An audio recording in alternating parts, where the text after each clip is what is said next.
Hi everyone, welcome to my video. I am Ashna Parveen, currently first year MBBS student at IGMC Nagpur. कैसे हैं आप सब? I hope आपकी preparation बहुत अच्छी चल रही होगी नीट की। तो आज का ये वीडियो मैं बनाने वाली हूँ टाइम मैनेजमेंट के ऊपर। सबसे पहले मैं अपने बारे में बता देती हूँ। मैंने प्रीवियस ईयर नीट 2021 दिया था, जिसमें कि मेरा स्कोर 637 था एंड ये मेरा फर्स्ट अटेम्प्ट था नीट का। आज का ये वीडियो मैं टाइम मैनेजमेंट के ऊपर बना रही हूँ।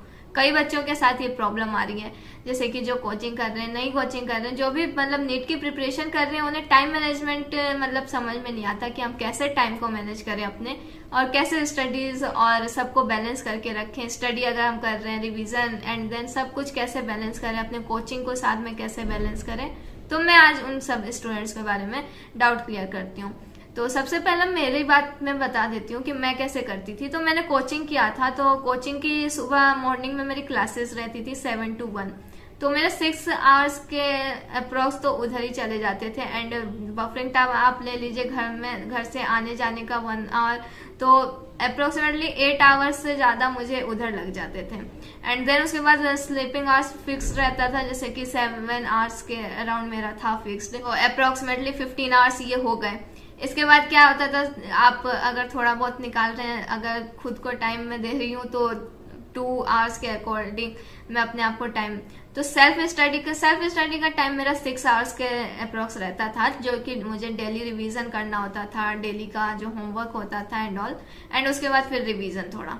तो ये था मेरा डेली का टाइम मैनेजमेंट, मैं कैसे टाइम अपने मैनेज करती थी। अब मैं इस बात करती हूँ आप लोग के जो अब प्रिपरेशन कर रहे हैं स्टूडेंट्स। अब जो 2 टाइप के स्टूडेंट्स हैं, कोचिंग एंड नॉन कोचिंग। एक और बात मैं अपने बारे में बता देती हूँ कि मैंने स्कूलिंग नहीं की थी, मेरा नॉन स्कूलिंग था। मैंने डमी ले लिया था स्कूल से, क्योंकि कोचिंग के साथ मैनेज करना पॉसिबल नहीं था स्कूलिंग को, क्योंकि कोचिंग से इतना ज्यादा आपको पढ़ा दिया जाता है, 6 आवर्स की पहले क्लासेस वहां पे, एंड देन फिर उसका डेली रिविजन, तो साथ स्कूलिंग के साथ तो करना पॉसिबल नहीं था तो वो नॉन स्कूलिंग मैंने लिया था।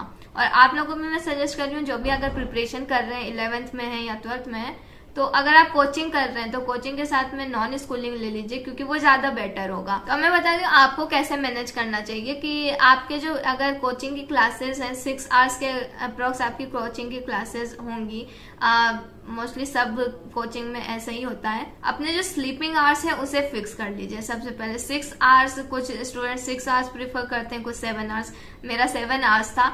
और अगर आप चाहें तो 6 या 7 आवर्स के अप्रोक्स, आप इससे ज्यादा मत बढ़ाइएगा, इतना ही अपना फिक्स रखिएगा कि इतने देर ही हमें सोना है, क्योंकि इससे ज्यादा जरूरत भी नहीं होती है हमें। 6 to 7 आवर्स बहुत इनफ होता है हमारी नींद के लिए। उसके बाद आपको अपने क्लासेस करने हैं। क्लासेस करने के बाद आप वापस आइए, लंच करिए एंड ऑल, एंड उसके बाद फिर आप अपना स्टडी कीजिए। डेली का जो डेली है रिवीजन, सबसे पहली चीज याद रखिएगा कि सेल्फ स्टडी में आपको क्या क्या करना है, ये मैं आपको बता देती हूँ। तो शाम से स्टार्ट करके एंड डिनर तक अपना डेली रिवीजन कीजिए। तो ये ऐसा होता है। जो कोचिंग नहीं कर रहे हैं जो स्टूडेंट्स, वो क्या करेंगे, वो भी दिन में नोट्स, लेक्चर्स तो देखते होंगे, लेक्चर्स जो देखते होंगे वो भी अपना फिक्स कर ले शेड्यूल। कुछ ऐसा शेड्यूल आप अपना फिक्स कर लीजिए कि इस दिन हमें ये वाला चैप्टर करना है, तो इनका जैसे 1 आवर 1 और 30 मिनट्स इतना तो लेक्चर एक रहता ही होगा। तो 6 आवर्स का आप भी फिक्स कर लीजिए कि डेली 6 आवर्स के लेक्चर्स आपको देखने हैं। 4 लेक्चर्स में डिवाइड कर लीजिए 1 आवर 30 मिनट्स के, जो जैसे भी आपके लेक्चर्स मतलब डिवाइड करके, एंड 6 आवर्स का आप भी कर लीजिए कि 6 आवर्स का कहीं यूट्यूब से या किसी भी सोर्स से आप देख रहे हो तो वो फिक्स कर लीजिए।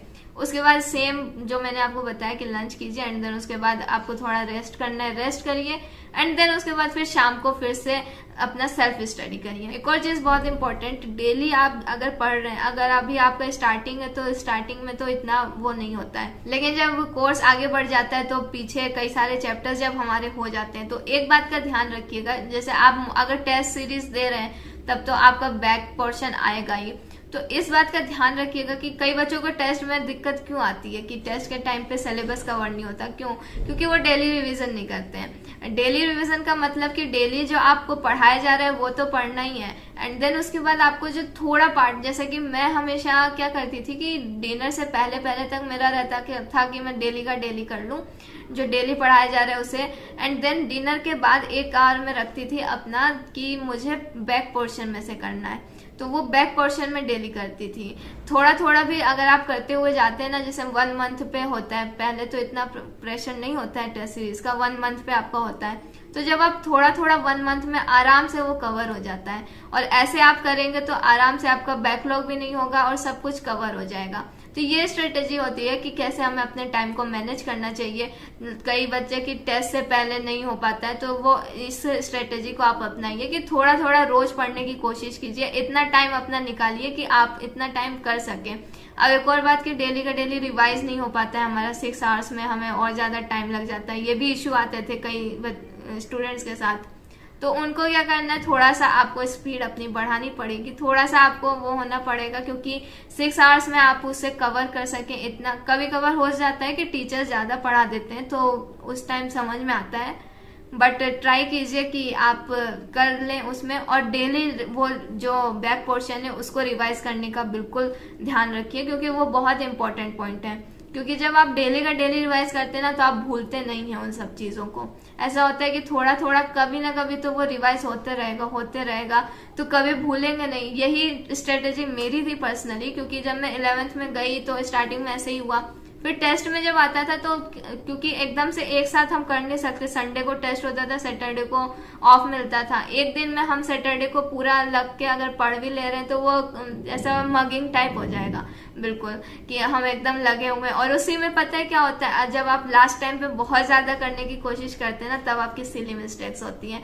ये मैंने क्योंकि पर्सनली एक्सपीरियंस किया है मैंने, क्योंकि कई बार ऐसा मेरे साथ भी हुआ है। ऐसा नहीं है कि मैंने भी लास्ट टाइम पे मगिंग करने की कोशिश की। जब आप जाते हैं पेपर देने तो क्या होता है कि वहां पे आपका सेल्फ कॉन्फिडेंस एक तो बहुत कम होता है, क्योंकि आपको पता होता है कि हमने इतना पढ़ा नहीं है, लास्ट टाइम पे पढ़ा है। एंड कंफ्यूजन इतना ज्यादा हो जाता है जब हम लास्ट टाइम पे पढ़ के जाते हैं। जब आपको क्वेश्चन में ऑप्शंस दिखेंगे तो आपको लगेगा कि ये दोनों ऑप्शन सही हो सकते हैं।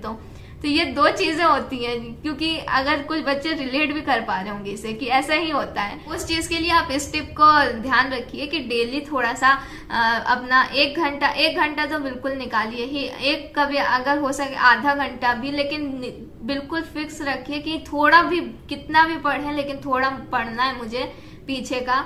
इससे जरूरी नहीं है कि रोज मतलब तीनों सब्जेक्ट्स तो नहीं हो सकते 1 घंटे में, मुझे भी पता है, लेकिन डेली आप अल्टरनेट कर दीजिए कि एक दिन बायो, एक दिन फिजिक्स, एक दिन केमिस्ट्री, ऐसे अल्टरनेट कर करके पढ़िए। तो भी थोड़ा थोड़ा तो कुछ तो पढ़ेंगे आप, कुछ तो रिवाइज होगा आपका पीछे का। तो उस बात का ध्यान रखिएगा। ये सबसे इम्पोर्टेंट पॉइंट था जो मैं आपको बताना चाहती थी। एंड बाकी तो आपको टाइम मैनेज अपना ऐसे ही करना है कि फिक्स कर लीजिए अपने स्लीपिंग आवर्स को, अपना कोचिंग आपका फिक्स रहेगा ही, एंड डेली का डेली रिवीजन। और थोड़ा जो एक्टिविटीज हैं उन्हें आपको थोड़ी कम करनी पड़ेगी, उसके बारे में मैंने बात नहीं किया। तो कोई भी एक्टिविटी आपको थोड़ी कम करनी पड़ेगी, जैसे कि बाहर जाना एंड ऑल। अगर आपको थोड़ा रिफ्रेशमेंट लेना भी है तो अपने पेरेंट्स से बात कीजिए या अपने फ्रेंड्स से बात कीजिए। सबसे बेस्ट होता है अपने पेरेंट्स के साथ टाइम मतलब, और जो अगर बाहर हॉस्टल में रह के कर रहे हैं तो भी अपने पेरेंट्स से बात कीजिए, वो बेस्ट होगा। सोशल मीडिया का यूज नहीं करना है कि अगर हम थोड़ा सा रिफ्रेशमेंट लेना है तो सोशल मीडिया को यूज मत कीजिए। अगर आपको रिफ्रेशमेंट लेना है तो अपने पेरेंट्स से बात कीजिए, पेरेंट्स नहीं तो फ्रेंड्स से बात कीजिए। तो ये था वीडियो टाइम मैनेजमेंट के ऊपर कि हमें कैसे टाइम को मैनेज करना चाहिए, एफिशिएंट कैसे होना चाहिए, कैसे मैं करती थी, अपने बारे में मैंने आपको बताया। आगे भी वीडियोस में मैं आपको ऐसे ही गाइड करती रहूंगी। अगर आपको मुझसे और भी कुछ गाइडेंस चाहिए तो आप मुझे कमेंट सेक्शन में बता सकते हैं। अगर आपको मेरे नोट्स चाहिए तो आप टेलीग्राम चैनल मेरा ज्वाइन कर सकते हैं, मैं वहां पे अपने नोट्स को शेयर कर रही हूँ। अगर आपको मुझसे कुछ पूछना है तो आप मुझे इंस्टाग्राम पे मैसेज कर सकते हैं डायरेक्ट, मैं वहां पे रिप्लाई देती हूँ सबको। तो अगर आपको ये वीडियो अच्छा लगे तो इसे लाइक कीजिए, शेयर कीजिए और मेरे चैनल को सब्सक्राइब कीजिए। Thank you so much.